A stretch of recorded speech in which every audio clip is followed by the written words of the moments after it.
మీ కష్టకాలంలో మీరు ఎలా మాట్లాడారో ఆ మాటలు ఒకవేళ నిజంగా దేవుడు వినలేదని మీరు అనుకుంటున్నారా? విన్నాడు. మీరు ఎప్పుడు ధైర్యంగా చెప్తారో తెలుసా?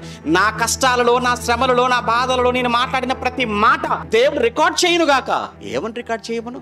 దేవునికే మహిమ, దేవునికి స్తోత్రం, దేవునికే ఘనత. నాకు వచ్చిన ఈ శ్రమలను బట్టి నువ్వు అన్నావే అనుకో, అబ్బా ఆ మాట దేవుడు రికార్డ్ చేస్తాడు. రికార్డ్ చేయటమే కాదు, నువ్వు వెళ్ళిన తర్వాత నీలాంటి శ్రమ ఎవరికైతే వచ్చిందో వాళ్ళకి నీ మాట వినిపిస్తాడు. యోబు గారిది మనకు వినిపించాడే, మరి నీది ఎవరికి వినిపించాలి? నీది ఎవరు చదువుకోవాలి? యోబు గారి జీవితాన్ని మనం చదువుకుని ఆదరింపబడుతున్నాం.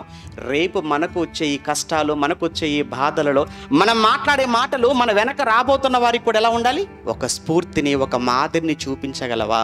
నా ప్రశ్న. కురింగిపోకండి, బలహీనపడిపోకండి. మిమ్మల్ని ఎవరో ఒక మాట మమ్మల్ని రోజు అంటూనే ఉంటారు. మరి మా సంగతి ఏంటి చెప్పండి? మమ్మల్ని ఎవరు అనరని మీరు అనుకోకండి బాబు. ఎవరు మిమ్మల్ని అన్నారంటే మమ్మల్ని ఎంతమంది అంటారు చెప్పండి? ఇక అంటూనే ఉంటారు. ఎంతోమంది ఎవరు బాధ పెడుతూనే ఉంటారు.